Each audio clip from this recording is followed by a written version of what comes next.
Martedì 25 febbraio, San Nestore, è il 56esimo giorno dall'inizio dell'anno, ne mancano 309 al termine. Il sole sorge alle 6:56 e tramonta alle 17:52. La luna si leva alle 5:56 e tramonta alle 14:35.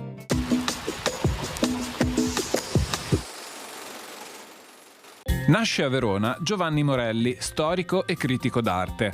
Sotto lo pseudonimo di Ivan Lermoliev pubblicò una serie di studi sulla pittura italiana adottando un metodo sperimentale che da lui prese il nome di metodo morelliano.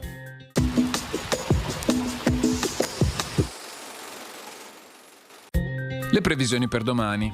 Tempo a tratti perturbato con cielo molto nuvoloso o coperto. Precipitazioni sparse, a tratti diffuse, che a varie fasi potranno interessare tutta la regione. Limite della neve attorno ai 1400-1600 metri, localmente più basso sulle Dolomiti. Temperature in lieve calo in montagna, in pianura minime in aumento, massime in locale diminuzione. Nella seconda parte della giornata rinforzo dei venti da nord-est, moderati in pianura, a tratti tesi sulla costa e in montagna in prevalenza tesi a quote medio-alte.